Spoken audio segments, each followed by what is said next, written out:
स्वयं को संभालो सखी। ये तुम्हारी, हम सब के अंतर भावनाओं की कड़ी परीक्षा है।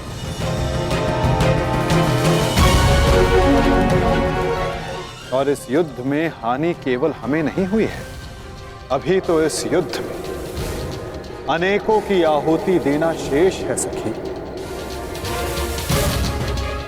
कोई और भी है जिसे अतिशीघ्र इस पीड़ा का वहन करना शेष है।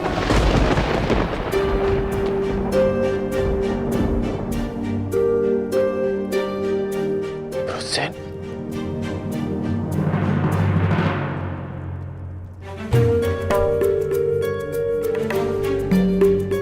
धन्यवाद पिताश्री।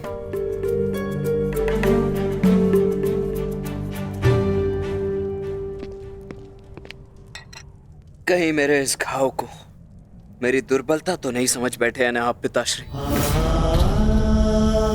मैं एक योद्धा हूं और युद्ध में योद्धा को घाव लगना गर्व की बात है।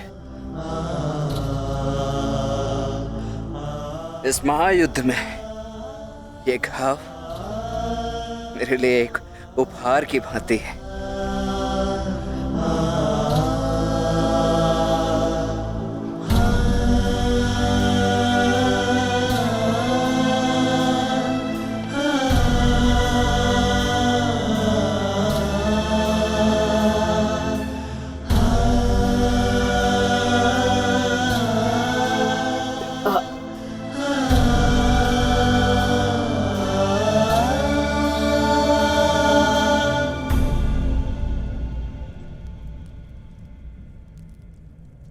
आज तुमने अपने आप को एक सच्चा योद्धा सिद्ध किया है। मुझे तुम पर गर्व है। कल्याण हो तुम्हारा पुत्र। अब तुम्हें विश्राम की आवश्यकता है। विश्राम करोगे तो यह घाव जल्द ठीक हो जाएगा।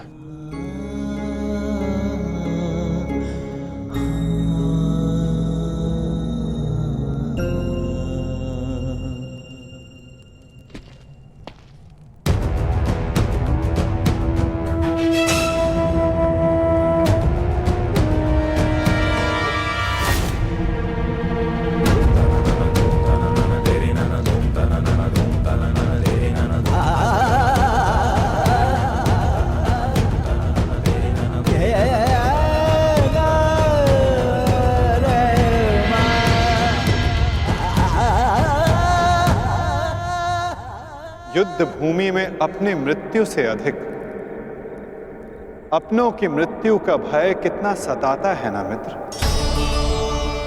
माधव, बात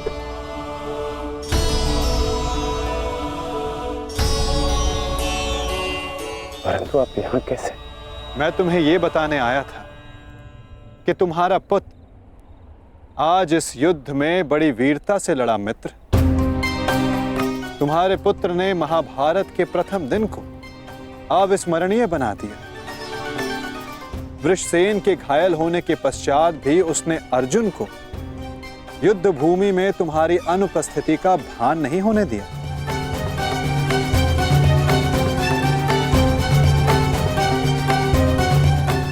परंतु गर्व के स्थान पर तुम्हारे मुख पर यह पीड़ा क्यों मित्र?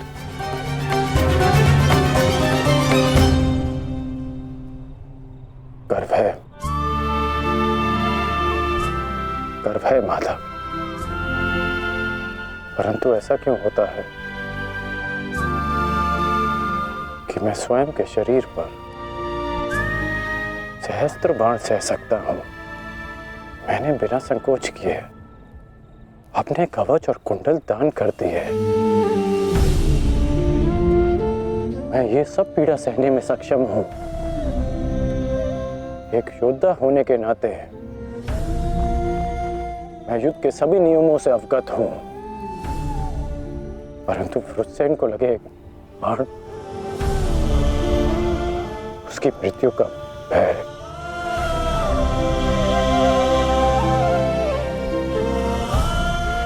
मुझे खाया जा रहा है।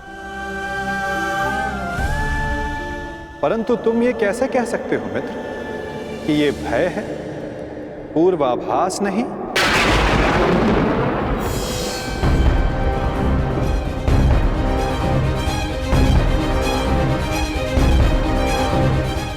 पूर्वाभास? आप क्या कहना चाहते हैं? एक योद्धा को विजय की आशा अवश्य होती है, परंतु उसे परिणाम का पूर्वाभास भी होना चाहिए। आज युद्ध में जो हमारे साथ खड़ा था, कल उसका स्थान कोई और ले लेगा और उसके पश्चात कोई और। ये युद्ध है मित्र, इसे बदला नहीं जा सकता। बलिदान मांगना युद्ध की नियति है मित्र। मैं समझता हूं जो आप कह रहे हैं,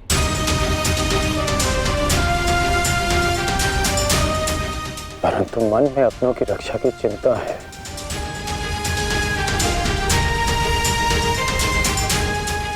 कैसे करेंगे अपनों की रक्षा?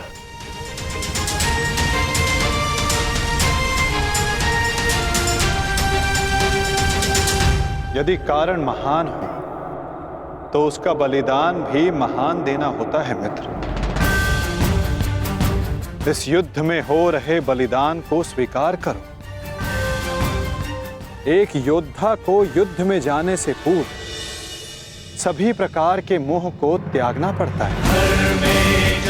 मोह बंधन में बंधकर वो युद्ध नहीं कर सकता और ना ही अपनों की रक्षा कर सकता है। इस महायुद्ध में अपनों की रक्षा के लिए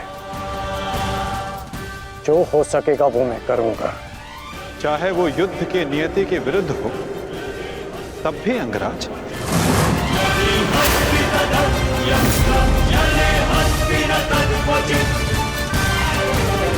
उत्तर दो अंगराज, क्या तुम ऐसा कर पाओगे?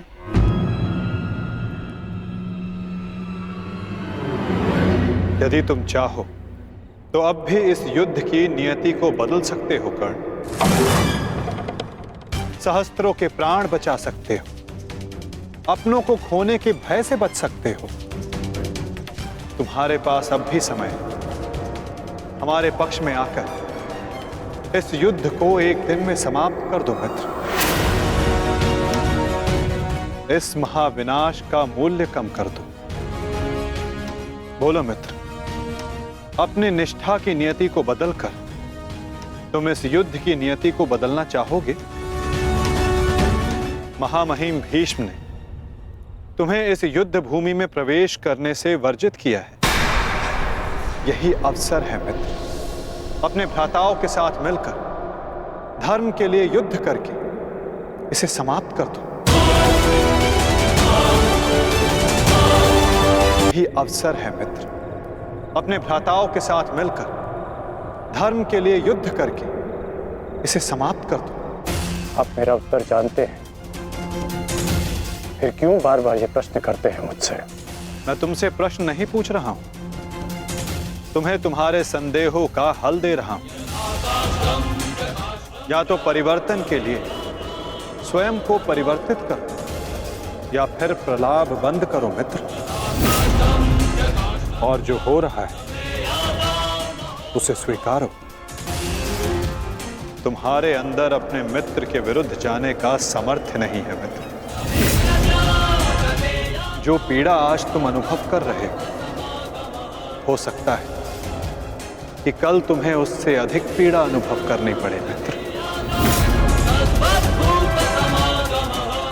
इसलिए कहता हूं अंगराज, या तो विरोध करने की शक्ति रखो या फिर पीड़ा सहने का सामर्थ्य।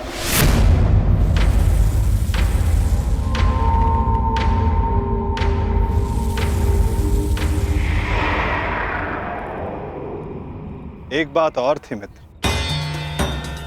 सोचा कि तुम्हें उसका ज्ञात होना चाहिए। आज मैंने अर्जुन को महाज्ञान दिया, उसे अपने विश्व रूप के दर्शन करवाए, ये जानकर तुम्हें बुरा तो नहीं लगा ना? कहीं तुम फिर से ये तो नहीं सोच रहे कि मैं पक्षपाती हूं? आप पक्षपाती तब होते जब आप अर्जुन को अपना विराट रूप नहीं दिखाते। आपने मुझे अपने विराट रूप का साक्षी बनने की अनुमति दी। मुझे पूर्ण विश्वास था केशव कि एक ना एक दिन आप अर्जुन को अपना विराट रूप अवश्य दिखाएंगे।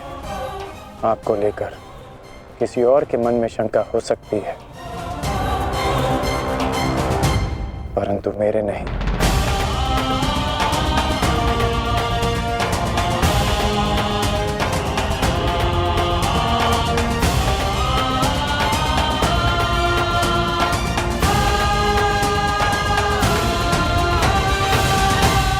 एक दिन आपने मुझे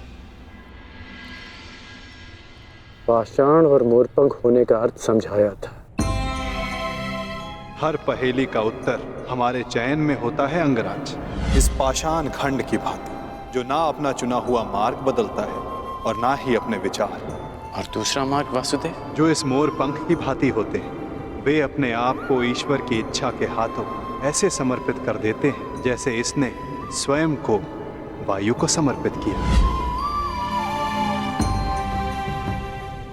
मैं आज भी पाषाण हूं और अर्जुन आज भी वही मोरपंख। वो मोरपंख जिसे आपको अपने मस्तक पर धारण करना ही था। ये मेरा प्रारब्ध है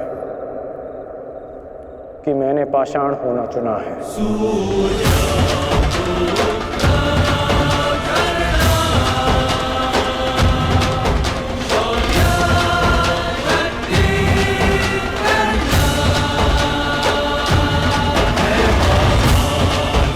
प्रणिपात केशव। कल्याण वस्तु मित्र।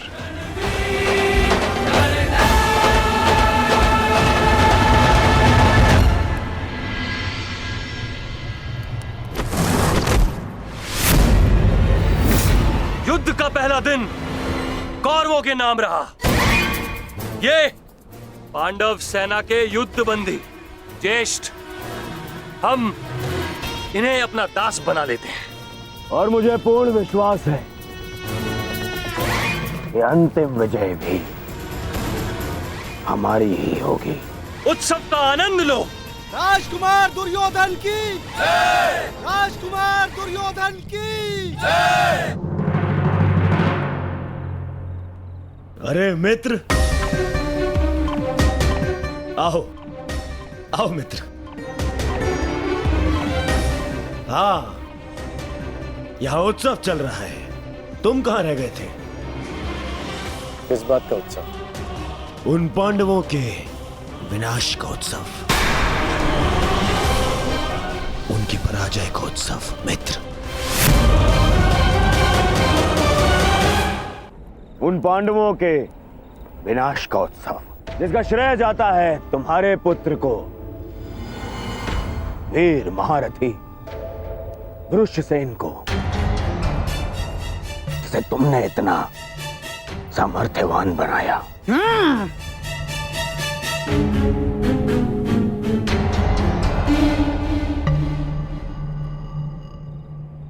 ये तो अवश्य उत्सव बनाने की बात है।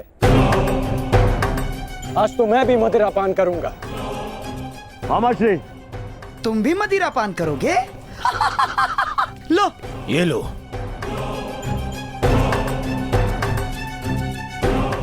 ये उत्सव पांडवों के विनाश के नाम। विनाश के नाम। मित्र, मैं इस युद्ध में उपस्थित नहीं था। क्या तुम मुझे बता सकते हो कि पांडवों की सेना में कितने हताहत हुए? पूरी एक औक्षणी सेना और साथ साथ उस मूर्ख बालक उत्तर का भी अंत किया आज हमने। विराट के छल का प्रतिशोध लिया हमने। उत्तम, अति उत्तम दुशासन।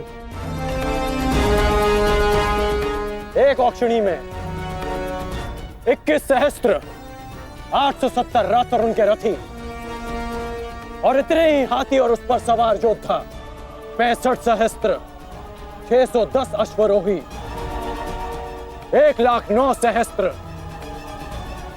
350 पैदल सैनिक। आज हमने युद्ध में इतने शत्रुओं का संहार किया। उत्तम उत्तम उत्तम। परंतु प्रतीत होता है कि हमारे ओर से कोई जानहानि नहीं हुई। तभी तो यह उत्सव बनाया जा रहा है ना मित्र?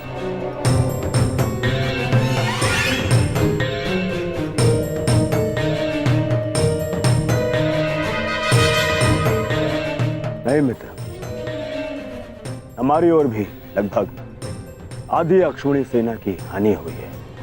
अर्थात सहस्त्र सैनिक,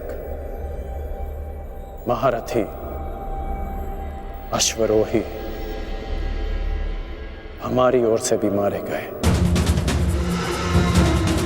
अब इनके परिवार का ध्यान रखने वाला कोई नहीं रहा। इनके वृद्ध माता पिता, विधवा स्त्रियों, अनाथ बच्चों की रक्षा करने वाला कोई नहीं बचा। ये तो अवश्य उत्तम बनाने की बात है। उत्तम।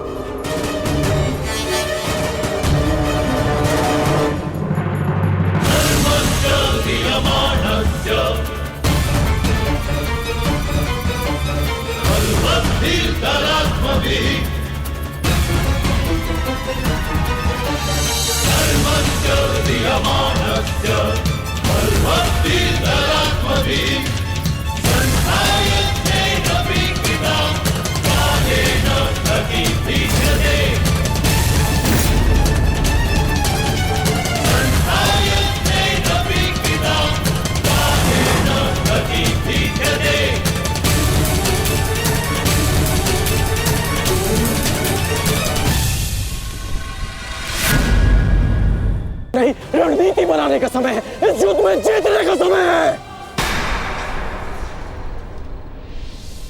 पांडव सामान्य योद्धा नहीं है। वो इस समय एक घायल सिंह की भांति हैं, जो कल युद्ध में अपना प्रतिशोध लेने के लिए तत्पर रहेंगे।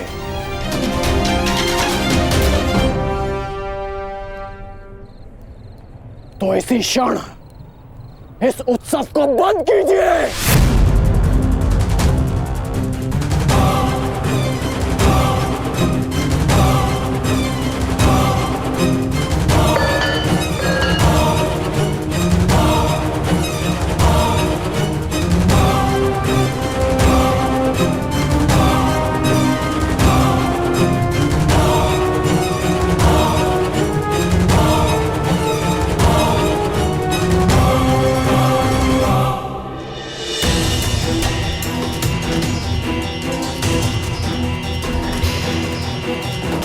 युद्ध भूमि का नियम है कि हर दिन के साथ हुई हानि को भुलाकर अगले दिन के विषय में सोचा जाए। अब समय आ गया है कि इस पर विचार किया जाए कि कल के युद्ध में हमारी रणनीति क्या होगी।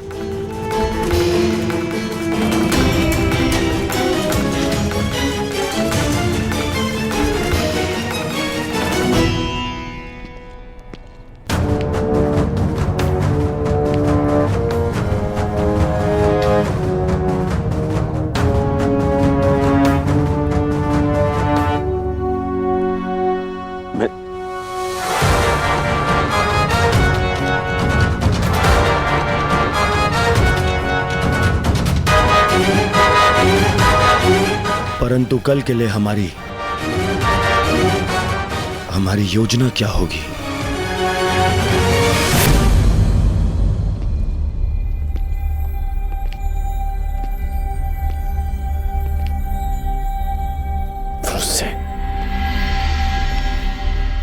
तुम यहां क्या कर रहे हो?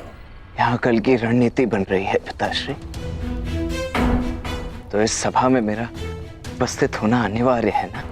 तुम युद्ध में भाग नहीं लोगे, मैं तुम्हें अनुमति नहीं दे रहा। जाओ जाकर विश्राम करो। मैं जानता हूं मुझे विश्राम की आवश्यकता है, परंतु मैं नहीं चाहता कि कल कोई वीर पांडव ये कहे कि अंगराज का पुत्र एक तीर का घाव तक ना सह सके। मुझ पर विश्वास कीजिए पिताश्री, मैं कल भी युद्ध में अपना पूरा योगदान दूंगा, परंतु मुझे जाने से मत रोकिए। मैं आपका पुत्र हूं। मैं वचन देकर आया हूं कि मैं आपकी कमी की अनुभूति किसी को अनुभव नहीं होने दूंगा। मैं इसीलिए मेरा कल युद्ध में उपस्थित होना अनिवार्य है पिताश्री। मुझे मेरा वचन पूर्ण करने दीजिए।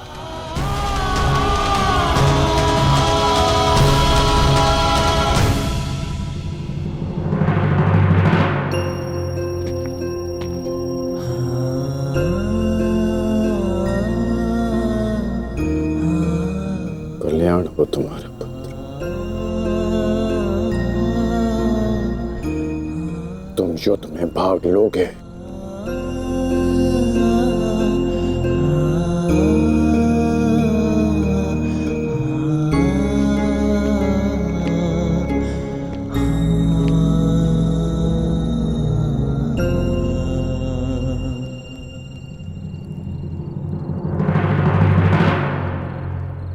शत्रु सेना को हानि पहुंचाने के साथ साथ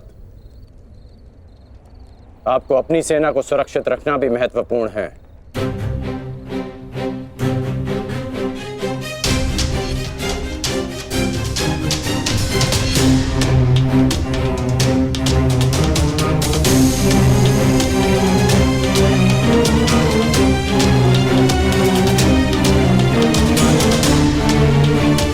यदि युद्ध में शीघ्र विजय पानी है तो उसका एक ही मार्ग है,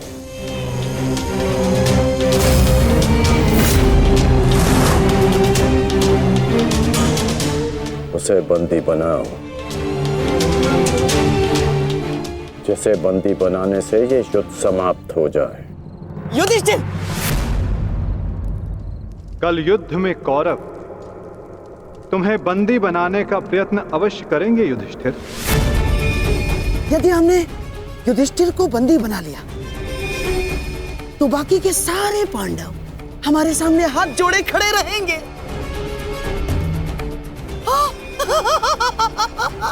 उत्तम! कल चाहे जो कुछ भी हो जाए, हम उस युधिष्ठिर को बंदी बनाकर रहेंगे। उसकी सुरक्षा की हर एक दीवार, हर एक व्यू तोड़ देंगे हम। तो इसका तोड़ क्या है माधव?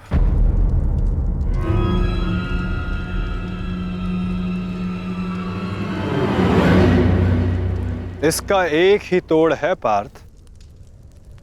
कल युद्ध में धर्मराज युधिष्ठिर व्यू में सबसे आगे रहेंगे।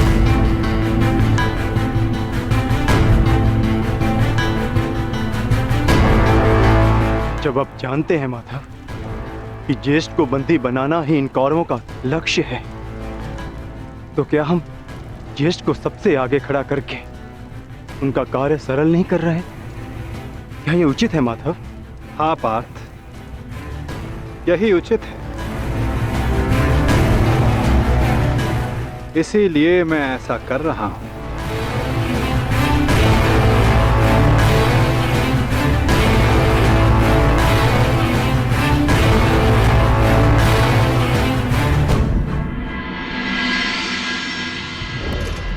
युद्ध का दूसरा दिन।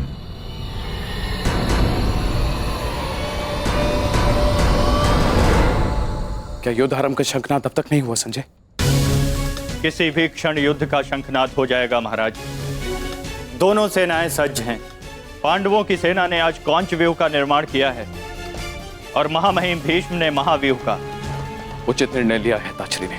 अब पांडव युधिष्ठिर की रक्षा के लिए उसे क्रौंच व्यू की अंतिम रेखा में रखेंगे।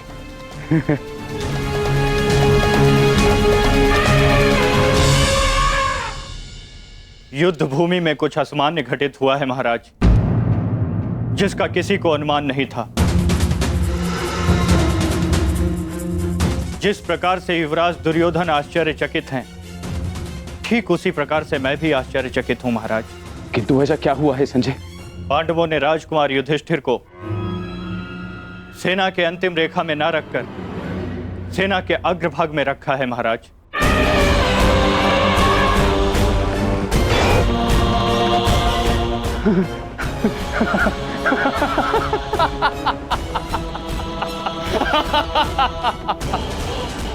लगता है दूसरे ही दिन युद्ध हार जाना चाहते हैं पांडव, तभी तो ऐसी मूर्खता कर रहे हैं। अब मेरे पुत्र दुर्योधन के पंजों से युधिष्ठिर को कोई भी नहीं बचा सकता, कोई भी नहीं। मरेंगे, मरेंगे ये सब।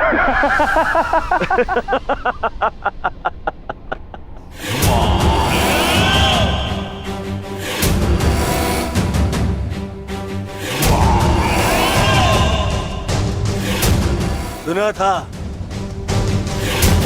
आज देख भी लिया। विनाश काले विपरीत बुद्धि।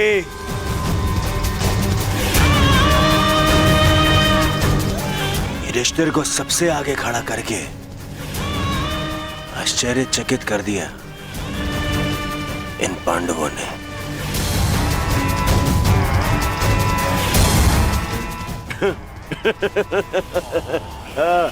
पितामह, देख रहे हैं, इन पांडवों ने स्वयं ही हमारा कार्य सरल कर दिया।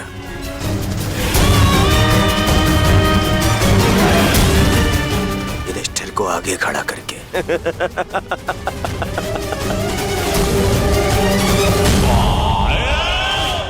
अब आज ही इस युधिष्ठिर को बंदी बनाकर इस युद्ध का अंत कर दूंगा मैं, आज ही। आजा, आजा।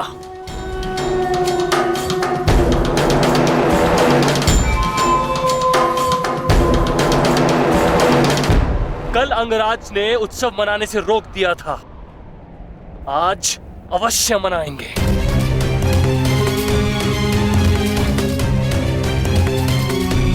देखा दुशासन, हमारी जीत का उत्सव। मत भूलिए पिताश्री ने क्या कहा था। अभी से उत्सव मनाने के विषय में सोचना भी मूर्खता है। युद्ध अभी शेष है।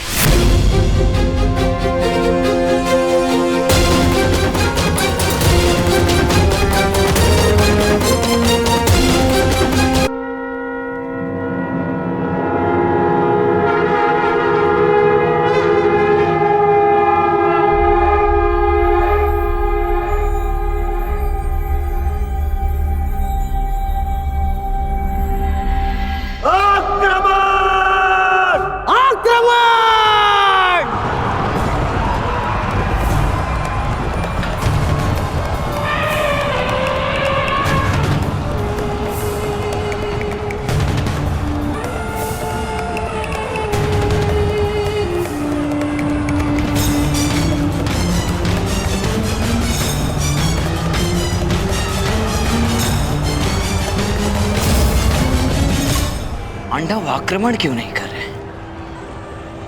योजना क्या है इनकी?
आखिरी चिन्ह, वो भी उल्टी दिशा में।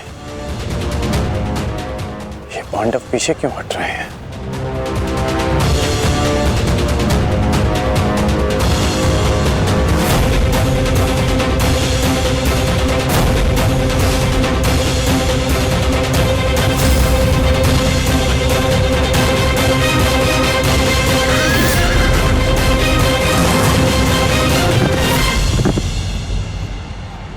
अरे वो तो पीछे हट रहे हैं।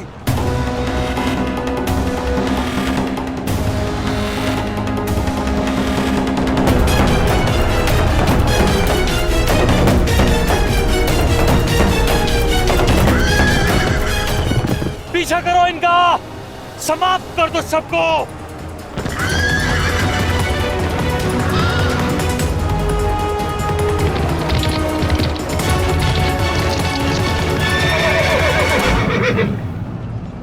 महामहिम, ये पांडुपुत्र करना क्या चाहते हैं? इस प्रकार पीछे लौट जाने के दो ही कारण हो सकते हैं। प्रथम, सेना के किसी प्रमुख की मृत्यु, या फिर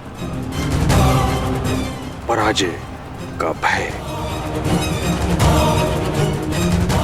और यदि युद्ध के आरंभ में ही सेना इस प्रकार पीछे लौट जाए तो उसका अर्थ है यह उनकी रणनीति है।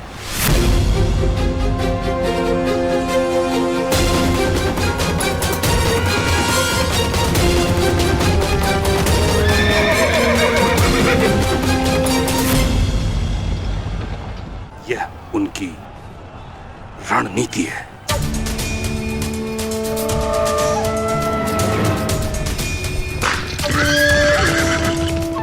पर हमारे पास उन पांडवों से 5 अश्विनी सेना अधिक है।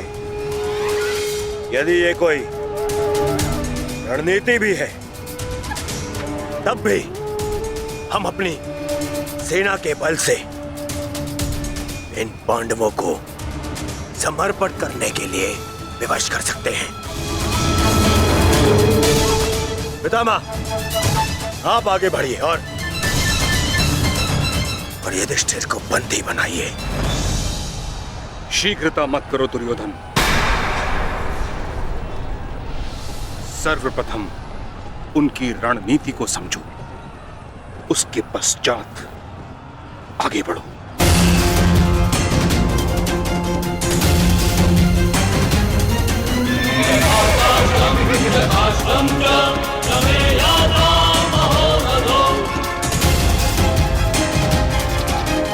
जितना सरल ये दिख रहा है, ये उतना सरल होना नहीं चाहिए। कुछ तो गड़बड़ है।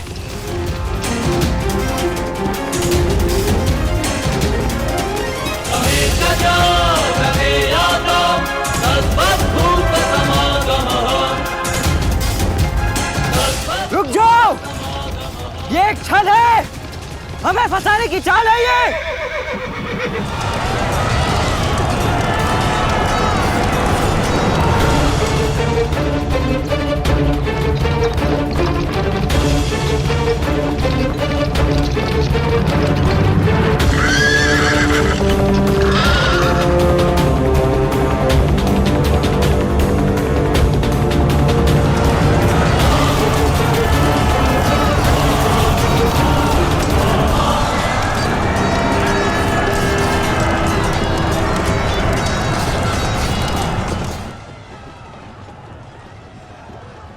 दुशासन और अश्वत्थामा अपनी सेना को लेकर कौरव सेना से अलग हो गए हैं महाराज। यह अवश्य ही पांडव सेना की कोई सोची समझी रणनीति है।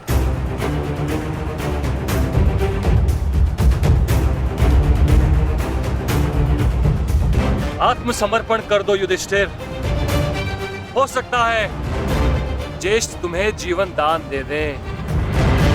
तुम केवल दास बनने के योग्य हो और सदैव दास बनकर रहोगे, और पांचाली सदैव हमारी दासी बनकर रहेगी।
आपस में ही लड़कर मर जाते हैं महाराज।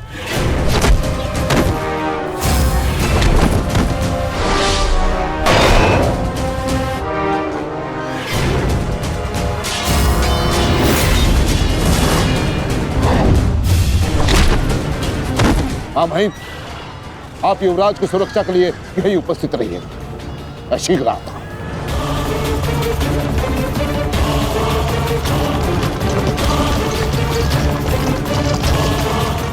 माधव, दुर्योधन पर आक्रमण करने का यही उचित समय है।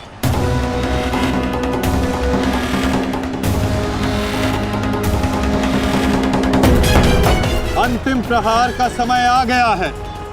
सारथी,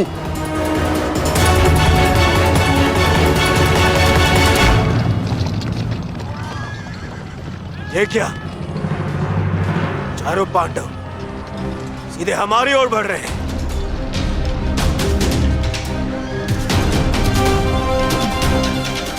वो भी बिना किसी सुरक्षा पंक्ति के। संजय, इस अस्त्र की माया को किसी तरह तो समाप्त किया जा सकता है। कोई तो उपाय होगा।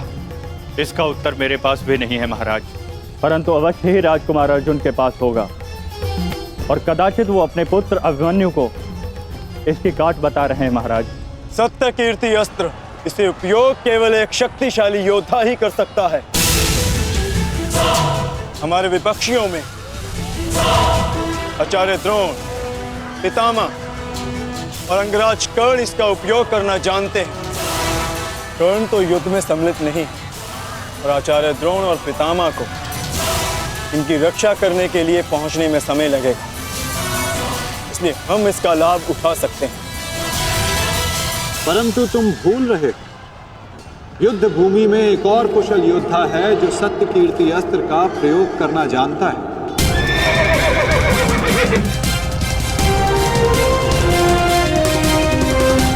और उसको रोकना अति आवश्यक है।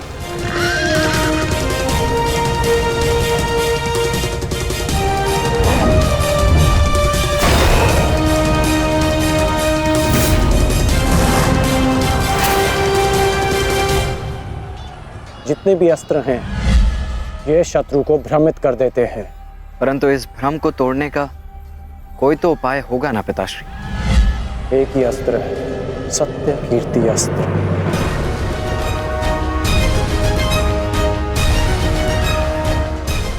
ओम सत्यार्थम, ओम कीर्त्यार्थम, ओम नमो नमो नमो सत्य कीर्ति अस्त्राय नमः।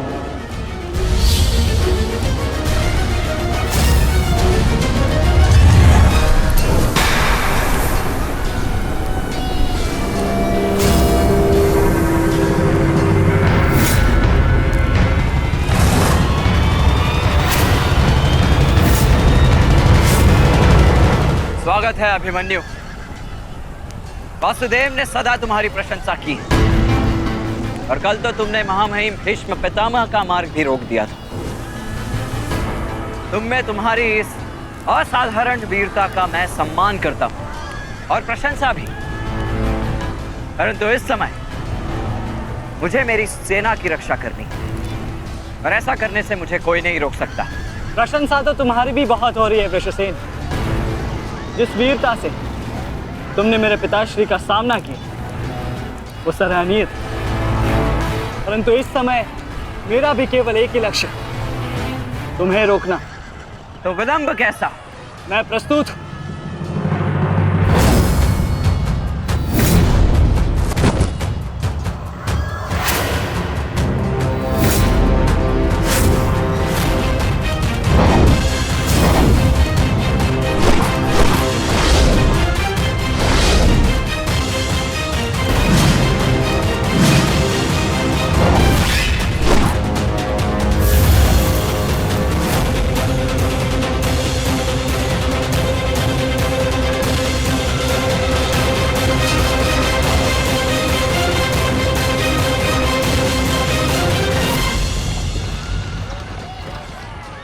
मैं गुरु द्रोण को रोकता हूं। नहीं अर्जुन, गुरु द्रोण का सामना मैं करता हूं, तुम आगे बढ़ो। नहीं भ्राताश्री, दुर्योधन के समर्पण की पुष्टि करने के लिए आपका वहां होना अति आवश्यक है। और जो इसमें सक्षम है वो है भ्राता भीम। पितामह को केवल भ्राता अर्जुन ही रोक सकते हैं। आप सब लोग आगे बढ़िए, हम गुरु द्रोण को रोकते हैं। सारथी, शीघ्रता करो।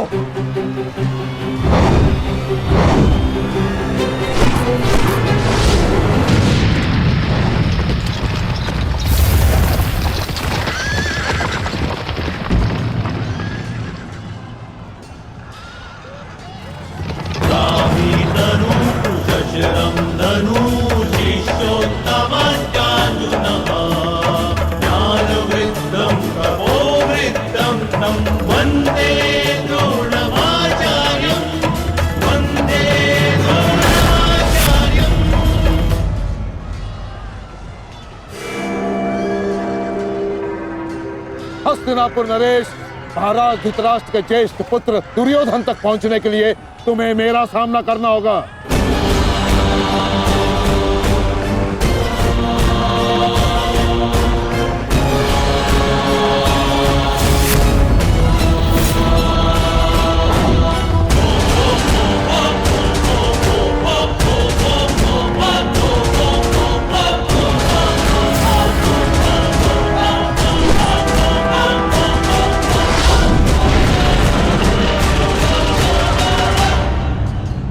अद्भुत अर्जुन, मुझे गर्व है तुम पर। माना कि भ्राता अर्जुन आपके प्रिय है, परंतु हम भी आपके शिष्य हैं गुरुदेव। अपने साथ बंद करने का अवसर हमें भी प्रदान करें। अवश्य पुत्र, परंतु स्मरण रहे एक क्षण तुम्हारे समक्ष तुम्हारे गुरु द्रोण खड़े हैं। बंद इतना सरल नहीं होगा, स्मरण रहे। हमारे गुरु ने हमें कठिन कार्यों को साधने की पूर्ण शिक्षा दी है गुरुदेव। तो सावधान नकुल।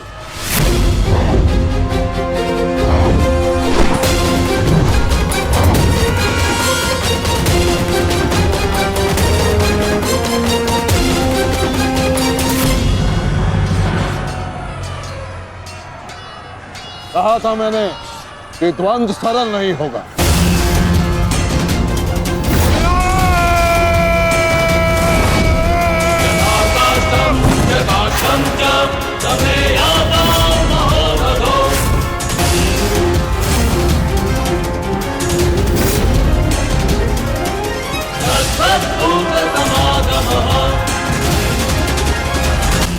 पहले मैं आपसे द्वंद्व करूंगा गुरुदेव।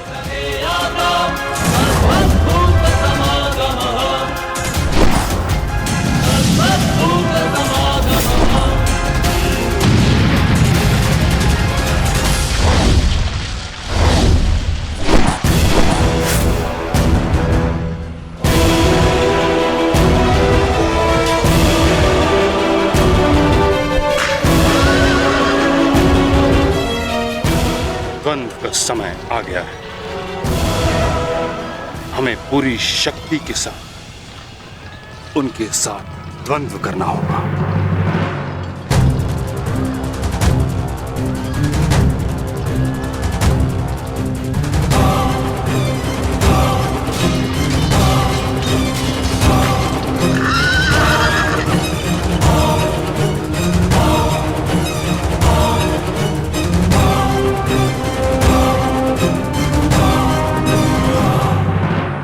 क्या हुआ पुत्र? जो कर्तव्य पूर्ण करने आए हो वह करो। मेरे साथ द्वंद्व करो।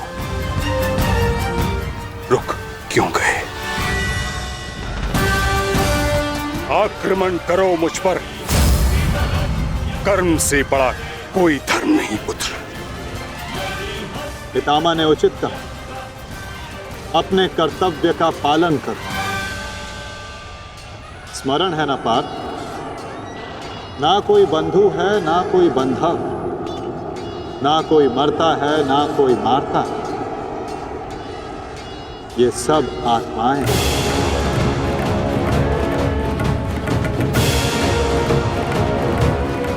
हम सब निमित्त मात्र हैं पार्थ। अब किस अवसर की प्रतीक्षा कर रहे हो?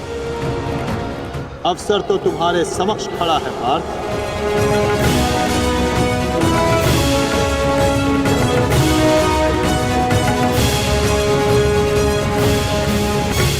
यदि तुम मुझ पर प्रहार नहीं करोगे अर्जुन, तो मैं करूंगा और तुम्हें तुम्हारे कर्तव्य से अवगत कराऊंगा।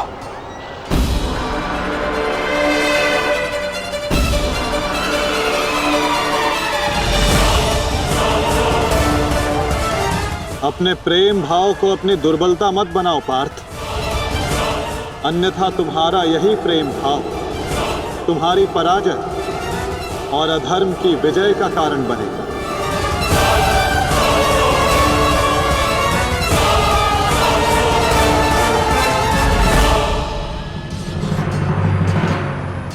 शस्त्र उठाओ पार्थ, प्रहार करो अपने शत्रु पे, प्रहार करो पार्थ।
एक ही अस्त्र है जो इस भ्रम को तोड़ सकता है,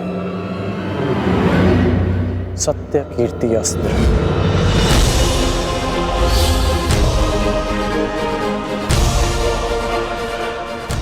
सत्य कीर्ति अस्त्र।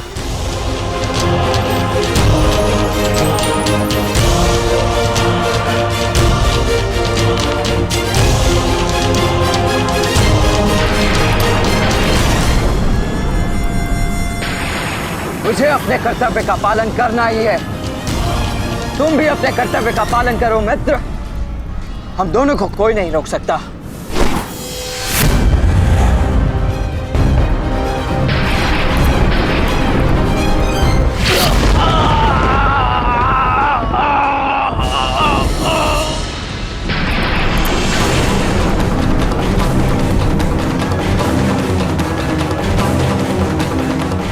रुक जा वृषसेन, मुझे विवश मत करो।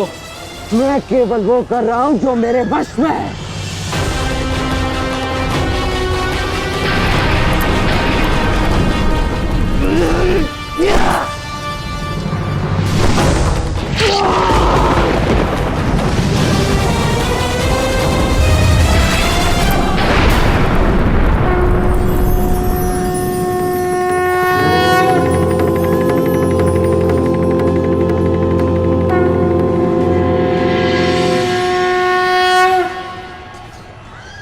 अद्भुत, मुझे तुम पर गर्व है पुत्र।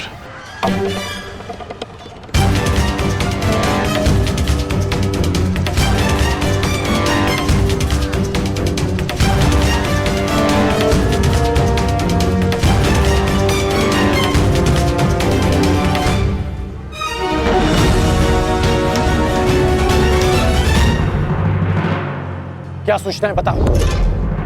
अंगराज, मैं वो बताओ मुझे। राजकुमार वृषेण। क्या हुआ वृषसेन को?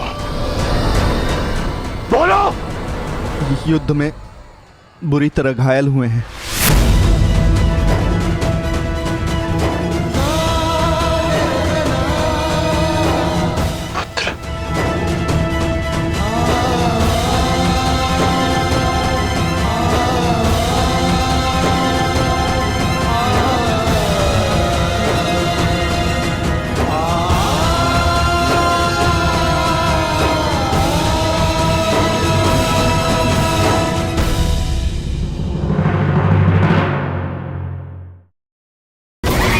तेरे पिता की माया का अंत हुआ बालक, और अब तेरा अंत होगा।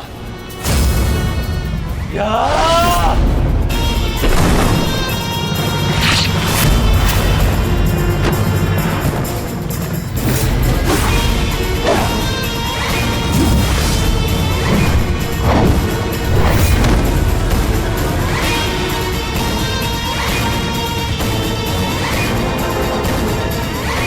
हार तब नहीं होती जब मनुष्य पराजित होता है। हार तब होती है जब वो हार मान जाता है। हार मत स्वीकारना पुत्र। इस कुरुक्षेत्र की भूमि को, इस महाभारत के युद्ध को तुम्हारी आवश्यकता है। अभी बहुत द्वंद्व शेष है। उठो, अपने क्रोध को, अपने साहस को, अपने विश्वास को एकत्रित करो। उठो और युद्ध करो। उठो पुत्र, उठो पुत्र, उठो पुत्र।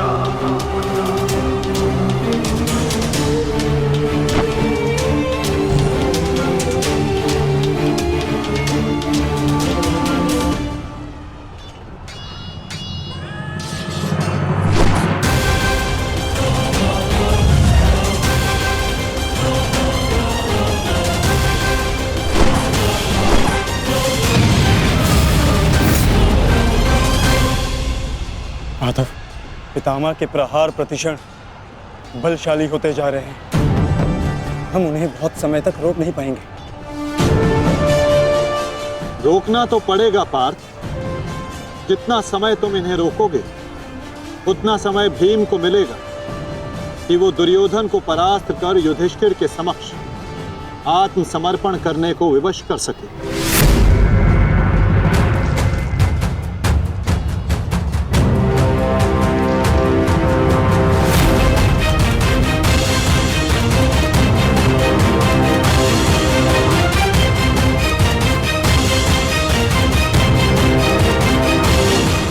दुर्योधन, ये युद्ध भूमि है, कोई रंग भूमि नहीं कि औरों के द्वंद्व का तुम आनंद उठा सको। क्यों दुर्योधन, कायरों की भांति क्यों खड़े हो? आओ और आकर मुझसे युद्ध करो।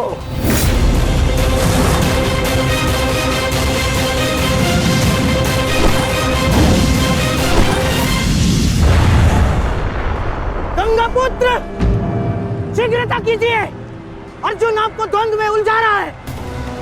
इधर भीम दुर्योधन की ओर बढ़ रहा है। महामहिम, कुछ कीजिए।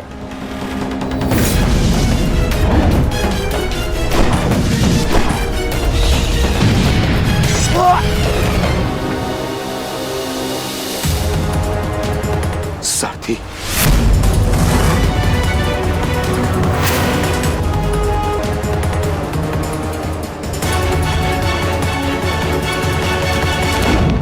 सावधान अर्जुन, क्या तो तुम युद्ध करना भूल गए हो या फिर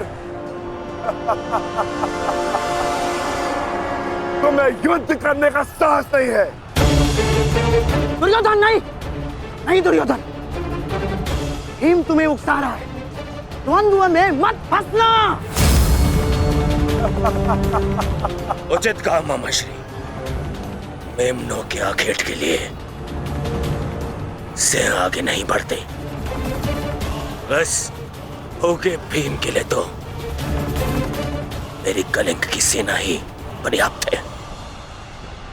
कलंक के वीरों, आक्रमण करो और इसको बंदी बना लो। जाओ।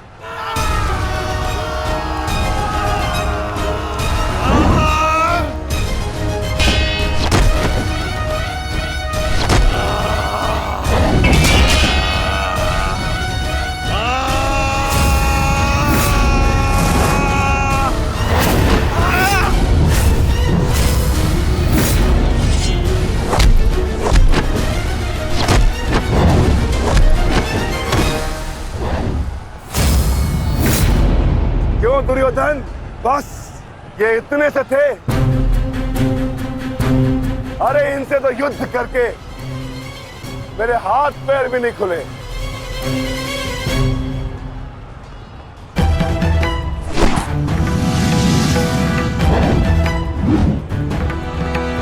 आप नियम भंग कर रहे हैं आचार्य। आप एक साथ दो पर आक्रमण नहीं कर सकते। स्मरण रहे कि युद्ध के नियम के अनुसार दो योद्धा एक योद्धा पर आक्रमण नहीं कर सकते,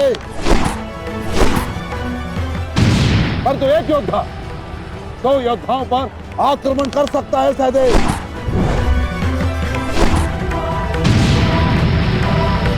क्या करें नकुल, कुछ करना होगा। हमें गुरु द्रोण को रोककर अधिक से अधिक समय भ्राता भीम को देना होगा। युद्ध सभा में चीख चीख कर अपने पौरुष का बखान करने वाले एक नपुंसक के भांति क्यों खड़े हो? अब किसे लाओगे अपनी ढाल बनाकर? ये विकोदर भीम तुम्हारी हर ढाल को तोड़कर तुम्हारा अंत करेगा। मैं तुम्हारे प्राण लेकर रहूंगा कायर दुर्योधन।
प्रहार करने का सामर्थ्य शेष है काकाश्री?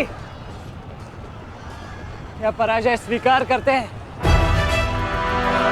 जय और पराजय की चुनौती बराबरी के योद्धाओं को दी जाती है बालक। प्रतीत होता है कि अभी तक तुम्हें कोई समर्थ योद्धा नहीं मिला।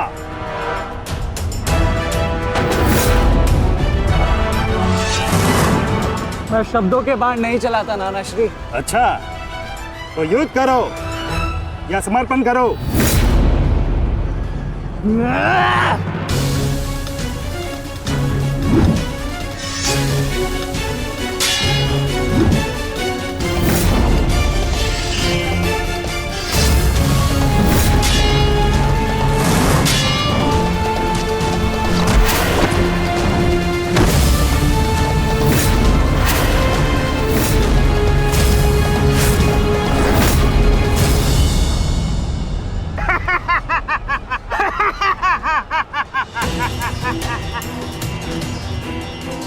क्या हुआ, थक गए? अरे ये उस मूर्ख विराट पुत्र उत्तर की संगति का प्रभाव है। ये उसे भी यही लग रहा था कि मेरे समक्ष वो कुछ कर दिखाएगा, पर मूर्ख मृत्यु को प्राप्त हो गया। मृत्यु को चींटी की भांति इन्हीं हाथों से मसल दिया मैंने उसे। पीछे हट जाओ अभिमन्यु, अन्यथा उत्तर से कहीं पीड़ादायक मृत्यु मिलेगी, मृत्यु। तो ये समझिए कि आज उत्तर का प्रतिशोध पूर्ण होगा।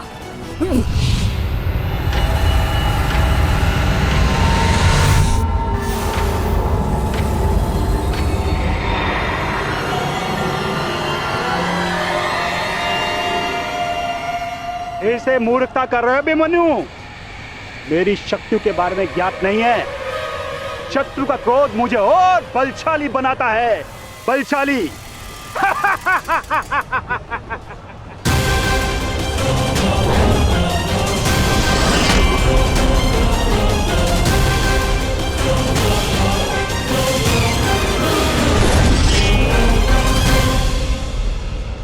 इतना ललकारने के पश्चात भी तुम रथ पर चढ़ कर बैठे हो दुर्योधन।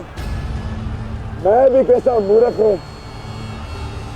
एक नपुंसक के वध की प्रतिज्ञा कर बैठा। आज तुमने यह सिद्ध कर दिया कि तुम एक क्षत्रिय नहीं बल्कि एक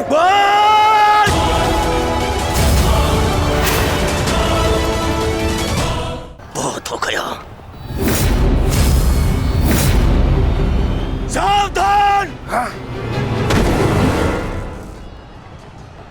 क्रोध से भरे कुमार भीम अब युवराज दुर्योधन की ओर बढ़ रहे हैं महाराज। मेरा दुर्योधन किसी संकट में तो नहीं ना?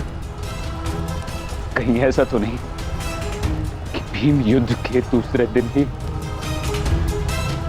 पांडव पक्ष को जय श्री दिलवा दे?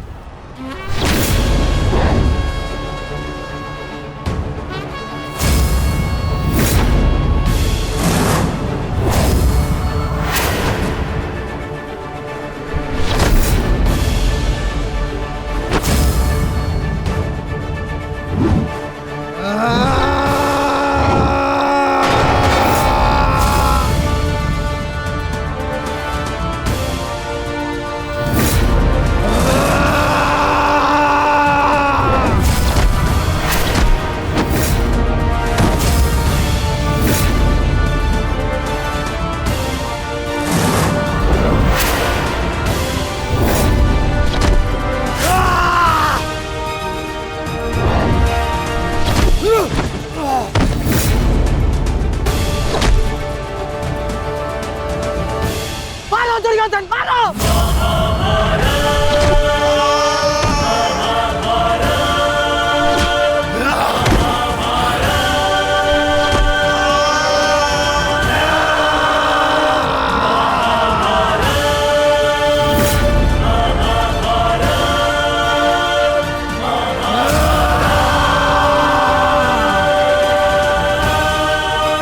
क्या हुआ गदाधारी भीम? अब दिखाओ तुम्हारा पौरुषत्व। या कहो तो हस्तिनापुर की स्त्रियों से आभूषण लाके तुम्हें पहना दूं? क्या हुआ? युद्ध बातों से नहीं, बल से जीता जाता है। मैल जैसे शरीर में थोड़ा सा भी साहस बचा है, क्रोध और प्रहार कर मुझ पर। अरे ये क्या पहचानेगा अपनी शक्ति को? इसे कैसे मैंने वस्त्र और आभूषण रहित करके उन आंसुओं के मत्थे बिठा दिया था मैंने।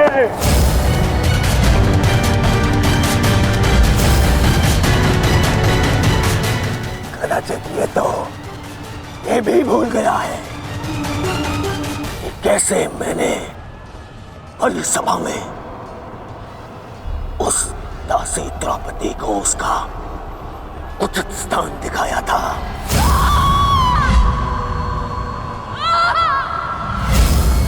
आओ दासी द्रौपदी, आकर मेरी गंगा में बैठो। आओ! वस्त्र हरण करो इस दासी का।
दुर्योधन की रक्षा कीजिए गंगा पुत्र।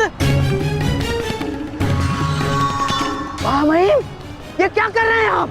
अपने वचन को पूर्ण कीजिए। आज यदि आपने भीम का वध नहीं किया तो हस्तिनापुर का युवराज घर नहीं लौटेगा। महामहिम, भीम, रुक जाओ,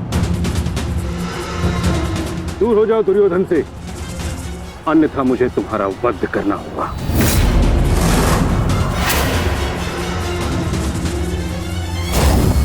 सावधान पितामह, यदि आपने भ्राता भीम पर प्रहार किया तो मुझे विवश होकर आप पर बाण संधान करना होगा। हट जाओ भीम। क्षमा चाहता हूं पितामह, आप अपना वचन पूर्ण कर रहे हैं तो मुझे भी अपनी प्रतिज्ञा का मान रखना है। आज मैं इस दुर्योधन का वध तो करके ही रहूंगा, चाहे इसके लिए मुझे स्वयं के प्राण क्यों न गंवाने पड़े।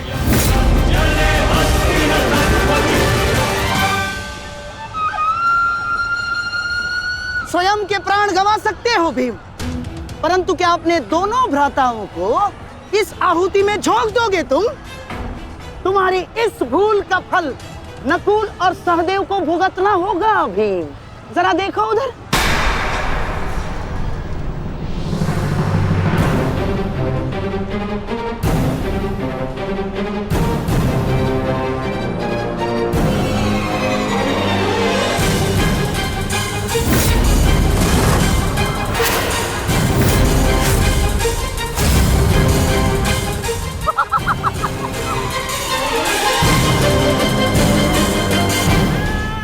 पिताश्री,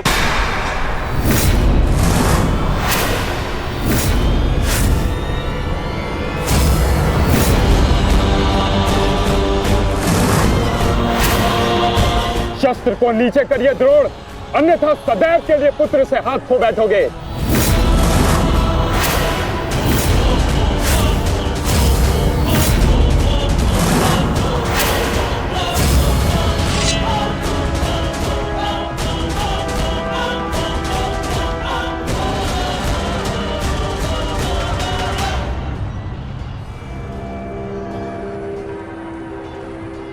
दुर्योधन, तेरा अंत आ गया है।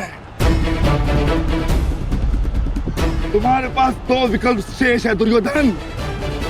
या तो देश युधिष्ठिर के समक्ष आत्मसमर्पण करो, अपनी सेना को पीछे हटने का आदेश दो, या फिर अपने प्राण यमराज को समर्पित करो।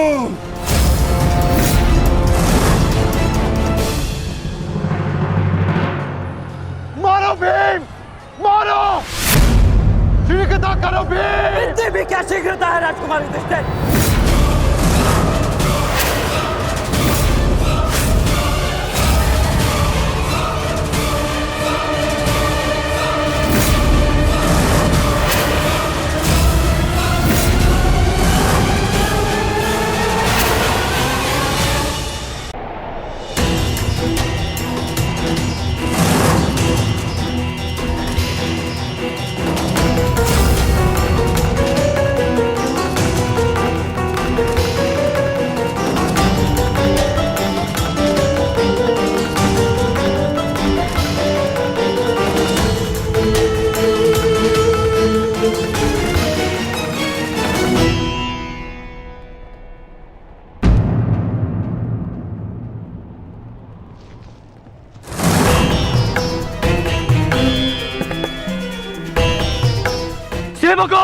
जाओ, जाके सबकी सहायता करो, जाओ।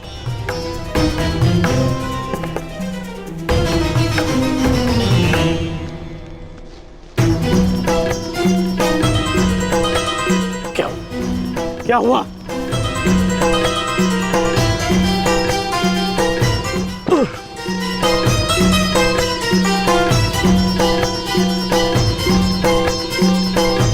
क्या हुआ मित्र?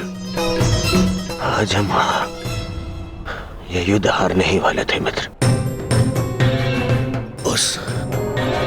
उस भीम ने मेरा वध कर ही दिया था, परंतु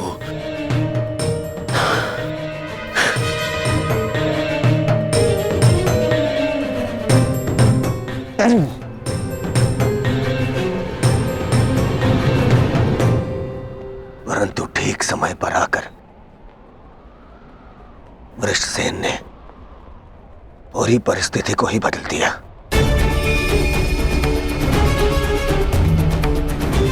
वीर वृषसेन ने आज न केवल मेरे प्राणों की रक्षा की,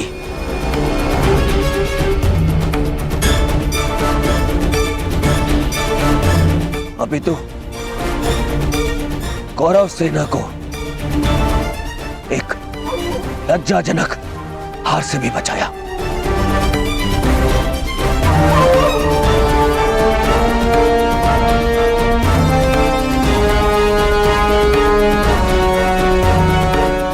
मैं गर्वित हूं तुम्हें अपनी सेना में पाकर पुत्र, गर्वित हूं मैं।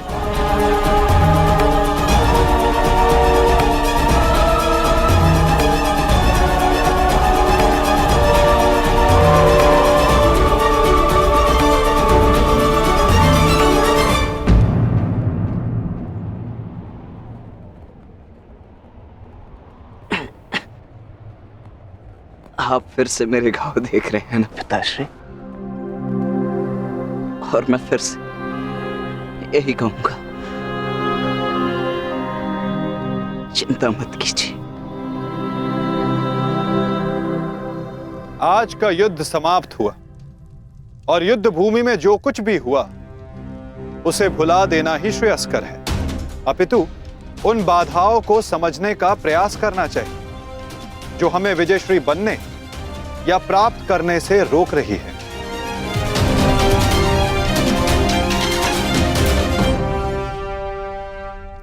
सबसे बड़ी बाधा तो वो कर्ण का पुत्र वृषसेन है। आज दूसरे दिन भी उसने दुर्योधन का अंत होने से बचा लिया। दुर्योधन के वध होने के पश्चात वृषसेन को अपने मार्ग से हटाना अति आवश्यक है। कुछ नहीं होगा आपके पुत्र को, और आपका पुत्र आपके मित्र को भी कुछ नहीं होने देगा।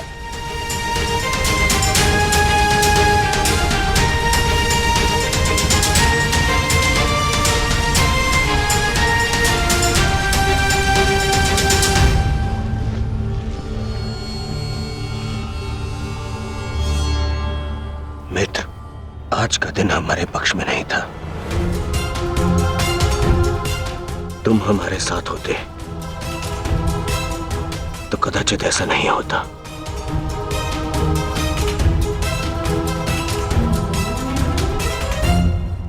आज युद्ध भूमि में कौरव केवल धर्मराज युधिष्ठिर का वध करने का प्रयत्न करते रहे, और कल हम दुर्योधन को अपना लक्ष्य बनाएंगे।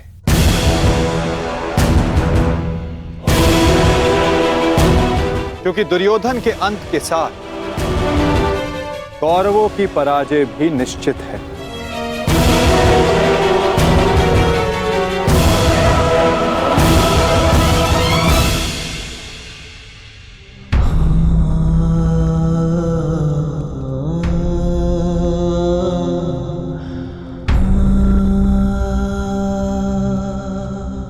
पुत्र,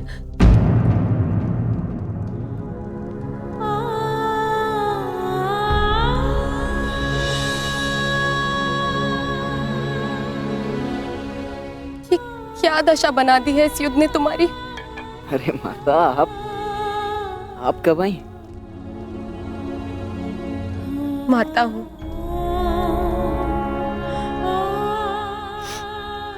पुत्र को घाव लगता है तो माता को आभास हो ही जाता है।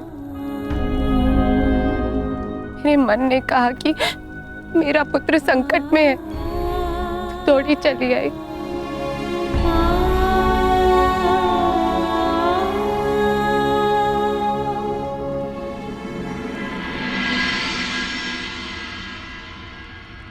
परंतु आप भी तो इसके पिता हैं। अपने पुत्र की इस दशा को देखकर तनिक भी दया नहीं आती? अपने पुत्र के जीवन के लिए आपको कोई मोह नहीं? मैंने निश्चित कर लिया है, तुम कल युद्ध में नहीं जाओगे।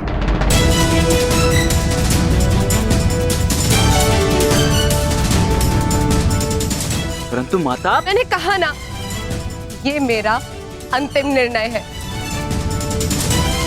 पिताश्री, ये तुम्हारे अतिरिक्त कौरव सेना में और भी कुशल योद्धा है। निश्चित रूप से कौरव सेना में कुशल योद्धाओं की कमी नहीं है पिताश्री, परंतु वृषसेन वो उन सबसे भिन्न है। उसकी सोच, उसकी प्रतिभा, उसका तेज प्रशंसनीय है। उससे द्वंद्व करते समय मैंने बहुत कुछ सीखा। यदि वो कौरव के पक्ष में ना होता तो निश्चित रूप से मेरा अभिन्न मित्र होता।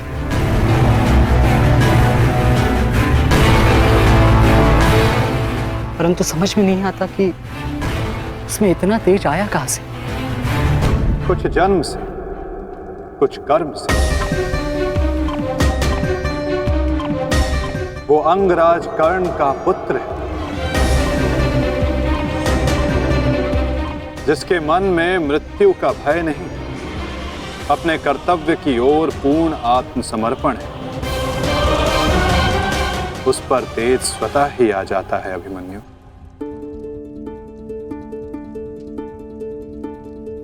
मैं अपने कर्तव्य से मुख नहीं मोड़ सकता माता, क्षमा चाहता हूं।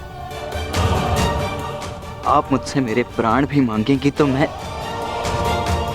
अभी अपना शीश काटकर आपके चरणों में रख दूंगा, परंतु मैं अपने वचन से विमुक्त नहीं हो सकता माता। मैं वचनबद्ध हूं। मैं युद्ध में पराजित होकर लौटने वाला नहीं, या तो मैं विजयी होकर कंधों पर बैठकर आऊंगा, या वीर गति को प्राप्त करके कंधों पर लेटकर।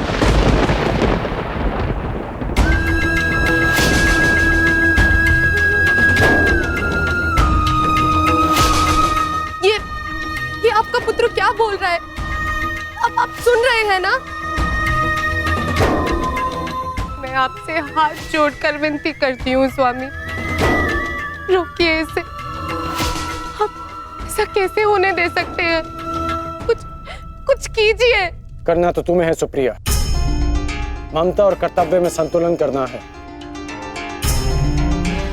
तुम एक योद्धा की माता हो, तुम्हें अपने हृदय को कठोर बनाना होगा। मेरी अनुपस्थिति में हमारा पुत्र इस महायुद्ध में अत्यंत मुख्य भूमिका निभा रहा है।